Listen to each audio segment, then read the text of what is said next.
Hello friends, welcome to my YouTube channel Blender for engineers. इस video में हम लोग देखेंगे स्मूथ टूल। तो आ गए हम लोग अपने कंप्यूटर स्क्रीन के ऊपर और यहाँ पे स्मूथ टूल जो है हमारे एडिट मोड में रहता है। तो हम लोग क्या करेंगे, सबसे पहले टैब प्रेस करेंगे और हम लोग चल जाएंगे एडिट मोड में, जहाँ पे वर्टेक्स मोड अभी तक सिलेक्ट किया हुआ है। और ये रहा हमारे लिए स्मूथ टूल। स्मूथ टूल हम लोग को यूज़ जहाँ पे पड़ता है कि कभी भी हम लोग जो है कभी भी अगर सरफेस हम बना रहे हैं और उसका एजेस जो है शार्प है, तो उसे हमें स्मूथ करना है, तब हम लोग स्मूथ टूल का यूज़ करते हैं। तो स्मूथ टूल का हॉटकी है आपका शिफ्ट स्पेस बार और कंट्रोल 2, ये उसका हॉटकी है। तो एक बार जो है हम लोग इसको अपने माउस से करके देख लेंगे। तो जैसे मैंने स्मूथ टूल पे टिक किया तो जो भी हमारा वर्टेक्स सिलेक्ट किया हुआ था, आप देख सकते हैं कि जो भी हमारा वर्टेक्स सिलेक्ट किया हुआ था उसके ऊपर में ये बटन जो है येलो कलर का बटन बन गया। जस्ट इसे हम क्लिक और ड्रैग करेंगे तो ये जो एज का कॉर्नर यहाँ पे बन रहा था, इसको इसने स्मूथ कर दिया। स्मूथ यहाँ पे देख सकते हैं कि ये जो है अलग अलग स्मूथ कर रहा है, अलग अलग एक्सिस पे स्मूथ कर रहा है। तो अगर मैं यहाँ से ऑफ कर देता हूँ तो इसने एक्स एक्सिस पे कोई स्मूथनेस नहीं किया, एक्स एक्सिस वही रहा, सिर्फ इसने वाई और जेड एक्सिस में स्मूथनेस किया। अगर मैं वाई ऑफ करके एक्स ऑन कर देता हूँ तो आप देख सकते हैं वाई एक्सिस में कोई स्मूथनेस नहीं किया इसने सिर्फ एक्स और जेड एक्सिस में किया है। अगर मैं वाई ऑन करके जेड ऑफ कर देता हूँ तो इसने जेड एक्सिस में कोई स्मूथनेस नहीं किया, सिर्फ इसने एक्स और वाई एक्सिस पे स्मूथनेस किया। और ये रहा उसका स्मूथनेस का फैक्टर। मैं इसे कम कर दूंगा तो 0 हो जाएगा, इसे बढ़ा दूंगा तो ये मैक्सिमम स्मूथ जितना हो सकता है उतना ये करेगा।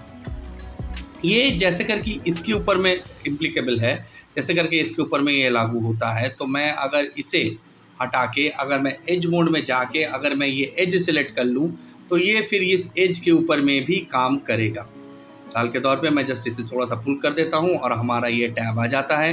अगर मैं एक्स एक्सिस लेता हूँ तो देख सकते हैं एक्स एक्सिस में कोई स्मूथनेस नहीं है, सिर्फ इसने वाई और जेड एक्सिस से स्मूथनेस किया। मैं जरा स्मूथनेस का फैक्टर बढ़ा देता हूँ तब आपको पता चलेगा कि इसने सिर्फ जो है वाई एक्सिस और जेड एक्सिस में स्मूथनेस किया है, एक्स एक्सिस में कोई स्मूथनेस नहीं किया। अगर मैं एक्स डेल के सिर्फ वाई दे देता हूँ तो इसने वाई एक्सिस में कोई स्मूथनेस नहीं किया, इसने सिर्फ एक्स एक्सिस और जेड एक्सिस में स्मूथनेस किया है। यहाँ तक कि अगर मैं वाई दे के जेड हटा देता हूँ तो इसने जेड एक्सिस में कोई स्मूथनेस नहीं किया, इसने सिर्फ एक्स एक्सिस ये रहा और वाई एक्सिस ये रहा स्मूथनेस किया। यहाँ तक कि हम लोग इंडिविजुअल एक्सिस भी सिलेक्ट कर सकते हैं। जैसे मैंने ये सिलेक्ट किया है एक्स एक्सिस, मैं थोड़ा सा इसे और बढ़ा देता हूँ तो आप देखेंगे सिर्फ इसने एक्स एक्सिस में ही स्मूथनेस किया है, ये इसने जो है वाई एक्सिस या जेड एक्सिस दोनों में स्मूथनेस नहीं किया। उसी तरीके से अगर वाई एक्सिस देख लेते हैं तो इसने वाई एक्सिस में जो है सिर्फ स्मूथनेस किया है, ना कि इसने कोई जेड एक्सिस में स्मूथनेस किया है, ना ही इसने कोई एक्स एक्सिस में स्मूथनेस किया। उसी तरीके से अगर जेड देख लेते हैं तो इसने सिर्फ जेड एक्सिस में ही स्मूथनेस किया है, ना कि कोई वाई एक्सिस में स्मूथनेस आया है, ना ही एक्स एक्सिस में स्मूथनेस आया है। इसे बढ़ा या घटा सकते हैं। ये होता है स्मूथनेस जो आप कर सकते हैं माउस की मदद से कि कितना चाहिए आपको। अब इसी को एक बार शॉर्टकट की से भी देख लेते हैं। मैं ज़रा सा इसे कंट्रोल जेड कर लेता हूँ और इससे जो है एक बार शॉर्टकट की से भी देख लेते हैं। जो इसका शॉर्टकट की है वो है शिफ्ट स्पेस बार फिर कंट्रोल 2, यानी कि अगर मैं बाहर आ जाता हूँ माउस मोड में आ जाता हूँ, शिफ्ट स्पेस बार कंट्रोल 2 और ये आ गया हमारा स्मूथ। ओके, ये स्मूथनेस होता है, तीनों एक्सिस में इसने स्मूथनेस की। कभी भी कोई शार्प एजेस रहता है हमें उसे मिलाना रहता है कि भैया थोड़ा सा जो है आपका सरफेस के साथ मिल जाए, थोड़ा सा ओरिएंटेशन मिल जाए, तब आपका ये स्मूथनेस टूल काम आता है। जब भी हम लोग सोच रहे हैं दो ऑब्जेक्ट बना रहे हैं, दोनों ऑब्जेक्ट के बीच में हमको एक ऐसा कर्व जैसा चाहिए कि एकदम मिला हुआ रहे दोनों ऑब्जेक्ट, तब हमारे पास ये स्मूथ टूल जो है काम आता है। एक बार देख लेते हैं, हमारे पास एज मोड में भी ये काम करता है। इसे मैं एक बार आपके पास वापस कर देता हूँ और मैं एज मोड में जाके इस एज को सिलेक्ट कर लेता हूँ तो आप देख सकते हैं कि इसने एज को भी स्मूथ कर दिया। अब आप यहाँ से कर सकते हैं, देखिए इसने तीनों एक्सिस में स्मूथ किया। मैं एक्स हटा देता हूँ तो एक्स वही रह जाएगा, वाई और जेड एक्सिस में स्मूथनेस आया। मैं अगर जेड हटा देता हूँ तो सिर्फ जेड एक्सिस में स्मूथनेस आया। अगर मैं वाई लेता हूँ तो सिर्फ इसने वाई एक्सिस में लाया।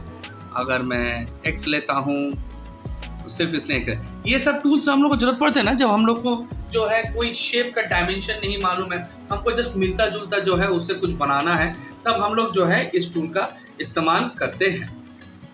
अब जो सीन है कि हम लोग ने इसको देख लिया है कि कैसे करके ये अलग अलग फैक्टर्स जो है अलग अलग काम करते हैं और अलग अलग तरीके से हम लोग इसका जो है यूज़ कर सकते हैं। तो हमने इसको इस वीडियो में जो हमने देखा है कि हम लोग जो है कि कैसे करके स्मूथनेस टूल का यूज़ कर सकते हैं, स्मूथनेस टूल का काम क्या होता है, स्मूथनेस को करने के लिए हमें है जो है कहाँ पे टैब मोड में आना है, कैसे करके हमें सिलेक्ट करना है, कैसे करके उसके पैरामीटर्स को सेट करना है कि एक्स वाई जेड एक्सिस कैसे वेरिएशन है, स्मूथ का रेशियो कितना है, ये लाना है, स्मूथनेस का काम क्या है, और इसका जो शॉर्टकट की है हमने वो भी देखा है। शॉर्टकट की है शिफ्ट दबा के आप स्पेस बार दबाएंगे, एक नया विंडो खुलेगा, फिर कंट्रोल दबा के आप 2 दबाएंगे, आपका स्मूथ टूल जो है वो सिलेक्ट हो जाएगा। इस वीडियो में इतना ही, फिर मिलते हैं नेक्स्ट वीडियो में जहां हम लोग और जानेंगे अपने टैब के कंट्रोल्स के बारे में। Till then stay tuned.